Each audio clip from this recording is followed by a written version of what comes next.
I'm Shruti. This is Lisa. Hello. Do you want to introduce yourself first? Sure. My name is Lisa Hull. I'm the Director of Security at PagerDuty. Been there for about a year now. Previously was at Twilio, Glassdoor. You could probably find me on LinkedIn to find all that info. Awesome. As I said, my name is Shruti. I head trust at Brex. We're a fintech. So for us, security is about protecting data and also protecting lots of money that we have.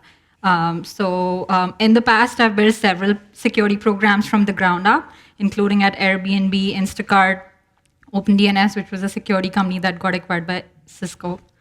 And I'm really excited to talk to you about this topic because I feel I'm really passionate about it. Agreed. Awesome. So, Lisa, at what point do you think a startup should consider having a full-time security employee? Now, the time is now.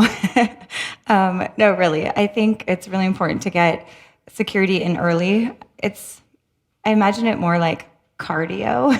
Sorry, but cardio is not going to hurt you. It's only going to help you. Whether you decide to be a bodybuilder or you just want to walk around the block without getting tired, cardio is probably not going to hurt you. And the earlier you get it in, the better.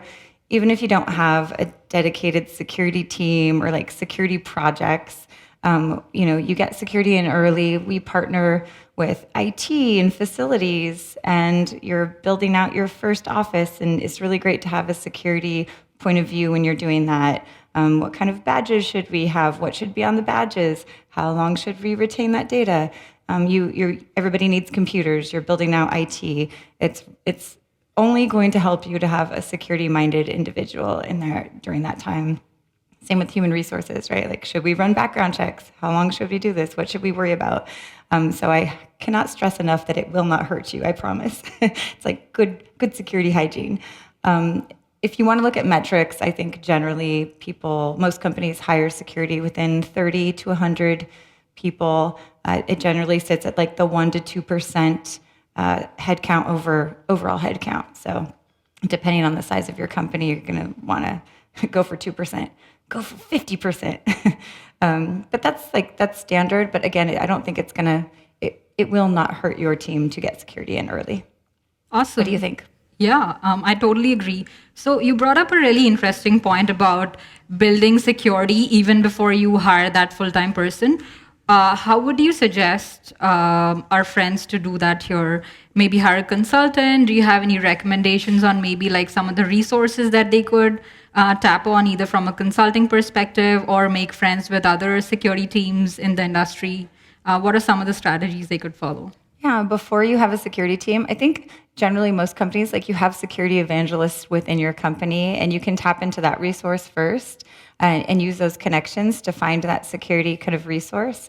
And that first security hire will help you build that type of thought and those type of people within whatever part of the company that you're focusing on.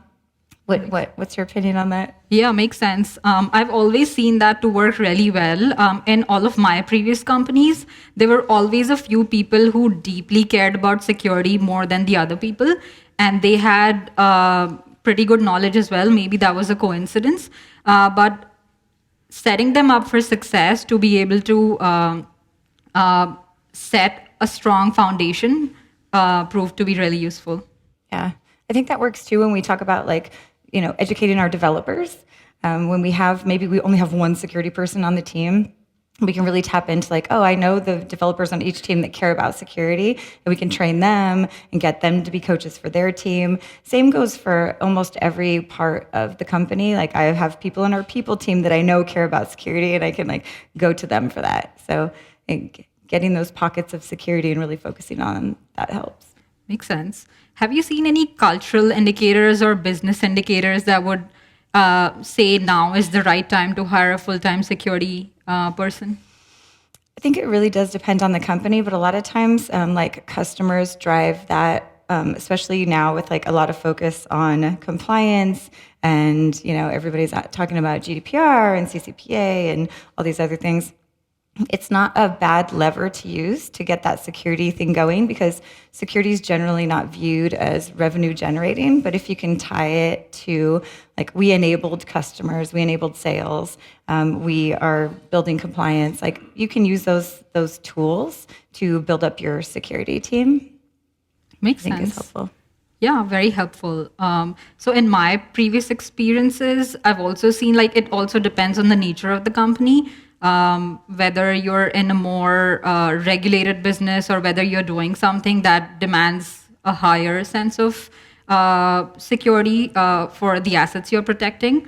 And then it varies quite a bit. But I'd say like it's great to start early. But I also understand. So my husband had a company before, and he's someone who's not in security, and it's very interesting to know his perspective on how he thinks about security. And actually, there's like a lot of other practical things that entrepreneurs have to worry about, right? And they can be essential to the business surviving first. So my personal feeling is that I think first it's important to build something that's worthy of securing, and then also like planting small seeds as you go along, and then when you feel like you have something meaningful, then hiring a security person to be able to help you along that journey to scale it up. I totally agree.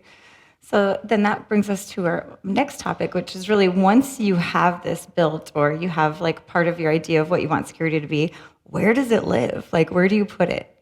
Yeah. So in my past experiences, I've seen it to be most successful when security is in engineering and they report to the head of engineering directly. I've seen it sit at multiple places outside of security, outside of engineering, within engineering. And it depends on what kind of a team you're trying to build, right? A modern team, I feel, is very proactive and does a lot of engineering work. And if you want your team to be that, then it's kind of hard for them to be successful unless they're in engineering. And then where in engineering is pretty important as well. I think like I find it the most set up for success when it reports to the head of engineering, because there's no biases or no resource restrictions on when you are directly reporting to the head of engineering, versus if you were reporting to maybe the infrastructure team, or maybe you're a part of the infrastructure team, or a part of maybe the compliance team that reports to some other function. So that's what I found to be very successful. Yeah, I have to agree with that. I've always seen the most success when security is heavily embedded with engineering. A lot of the work is partnering with engineering, and I think it's hard to get leverage, especially if you're talking about like top down, like these are objectives, this is what we're going to do. It's hard to have an outside perspective, and I also am a big fan of security being like enablers and not being the stick, but being more of the carrot. And I think we're better equipped to do that when we live in engineering, because we can say, we want to help you, we want to build things better. And like, sadly, I've also seen it not successful and sometimes successful, like live in more the compliance legal side, where it's a little bit more like the stick, like, well, this is this thing we have to do, which we have to do these things, but there's a reason why they're regulations, and engineering can kind of steer it a little bit better, I think. Makes sense. Awesome. So along the same lines, what would you describe as a modern or a successful security team in a small, like in a startup? Well, I think I probably would go first to like a pitfall of what people think security would be in a startup, and like your first security engineer or your first security hire. And I think a lot of companies set out to have like that unicorn security hire where this person can solve all of my problems, or actually you get all of the problems. And I think it's better to have an open mind about how this security can really enable each part of the business and be a partner to business. And I like to kind of use the term of like how that role, whether it's one person or 10 people, are consultants to the business, and they give our best advice, and we try to tell you what we think is right, and it's really up to the business on how we want to run the business and what we choose to do, and not having it be that person where it's like, you are now here, you will solve all of my problems for security and everything else. Our customers are going to be happy, we're going to be compliant, everything's going to be great. Yeah, makes sense. So I think I've always worked for companies that were growing really fast, like Airbnb, Brex, Instacart, and it was really essential to build a good, like a modern culture around security. Otherwise, we would just not be able to, scale with the business.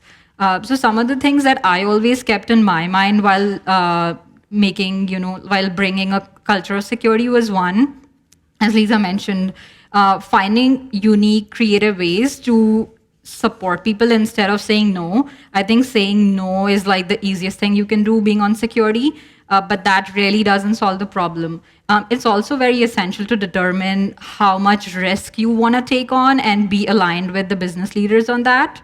And every time you make a decision, keep in mind that nothing's going to be perfectly secure, but you just need to know the threshold or the risk that your business is willing to take, and you should just help them make that trade-off and find the best solution. Education is really important as well. I think like the security team, which comprises of a few people out of the many more people in the company, can really not, make or break security for the company as a whole. They are just like fuel to the fire. But as entrepreneurs or as leaders of the company, it's your responsibility as well to make sure that everyone understands that security is a shared responsibility, and that the security team feels supported to help other people and help the company add more security instead of just being the ones responsible for security per se. Yeah. I know, I sense a theme here. I'm a big fan of like the say yes security type of team and like lovable security. And I think when you're first building that, it's so essential to have a team that are like our partners and that can do that. And you could easily get like a very specialized security person. You're like, I need this person that codes in this and that's going to build this thing. But security is so broad, like it's I think essential to have that type of security culture being built. This person or these people will be responsible for like growing the security culture for this company, and it really is like could be such a great starting point there with your first few hires.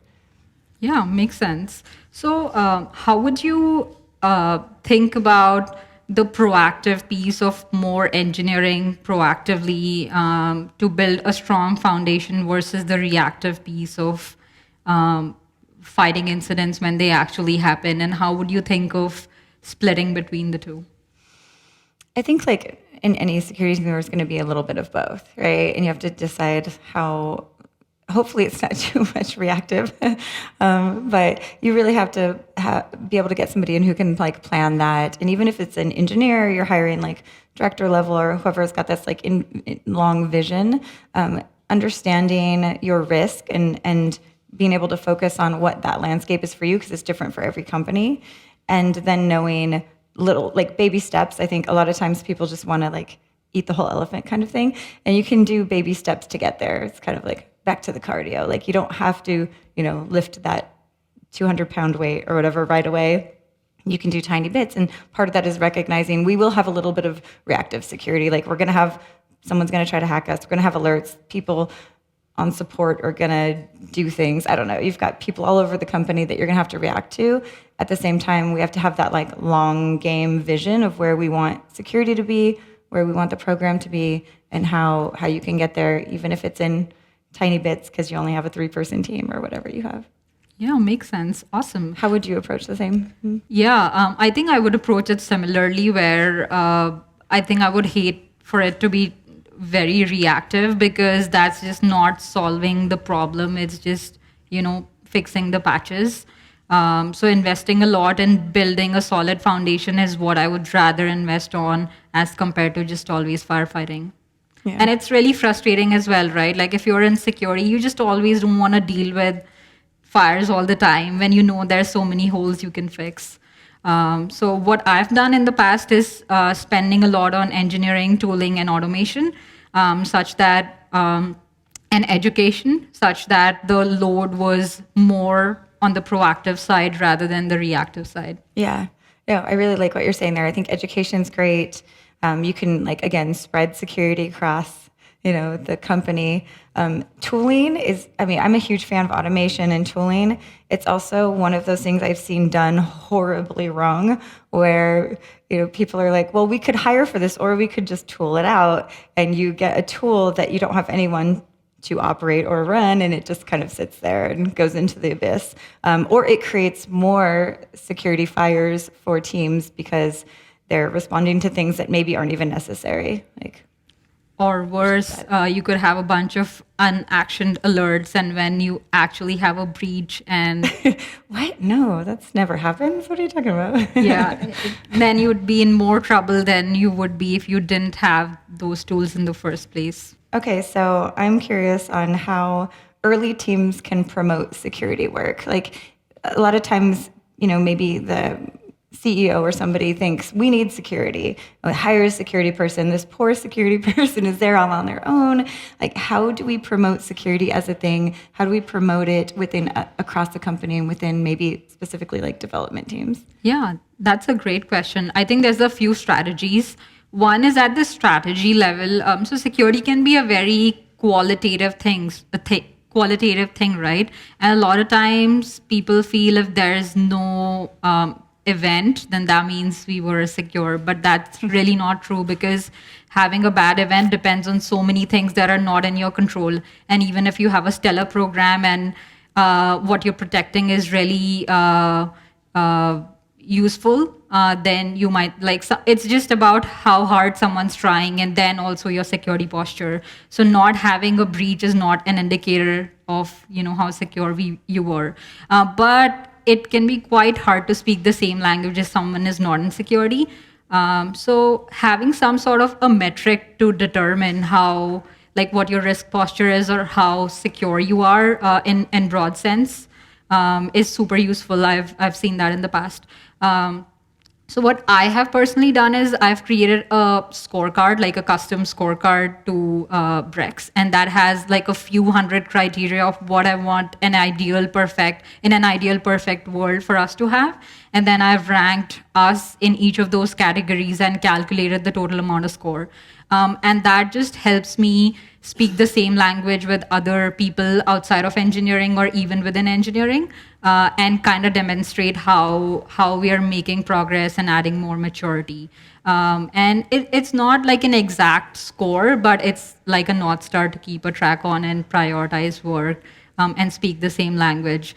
It also promotes the democratizing of security, because then you involve a lot more people and they understand what's going on, and you make it more of a community thing rather than just security owning all the burden and other people not feeling that they understand what the security team is doing. Some of the other things at a non-strategy level from a tactical perspective that I think could be useful is presenting your work and demonstrating what's the cool stuff that you've been working on gets a lot of buy-in. Also, if there were any bad vulnerabilities that were found confidentially and patched, then teams could present those as well, and those get a lot of attention, because then engineers do realize that there's security is not a hypothetical thing, it's a practical thing, and there's really risky vulnerabilities that can do a lot of damage. Yeah. Yeah, I totally agree. I've seen that too, where security can partner with developers on that. And a lot of times people, you write code, you love it, you want to make sure it's good. So people do take it seriously. You can partner with developers on making that an important part of their process as well. I think is important. And the metrics I also agree with, because a lot of times you have to communicate that up, and that's a good way to do it. Makes sense. So when you hire candidates, what do you look for in them? What are some of the cultural aspects you look for, and also some of the other knowledge-based things that you look for? Well, I look for them to be able to do everything and solve all my problems. No, okay. Yeah, I don't. I think the biggest thing is really I'm looking for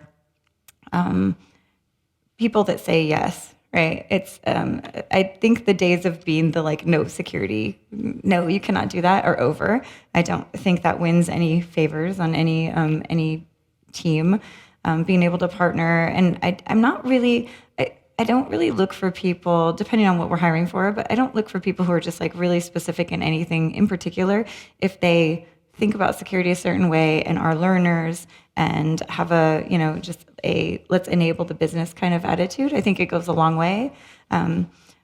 Also, even if you are super well versed in one thing, tools change, the environments change, being able to adapt is really important, and understanding that like maybe the biggest risk in the industry is phishing today or whatever you want to say, and maybe at the company the biggest risk is this other thing, but even being able to see how that changes and varies and being able to adapt to that is really important. Otherwise you get stuck in this world of this is the one thing we focus on, this is the most important thing, and little do you know behind you all everything's changing, and you have to be able, so adaptability, maybe that's it. Yeah, totally agree. I think attitude and culture fit and the capability of working and collaborating with other people, I think is really, really important.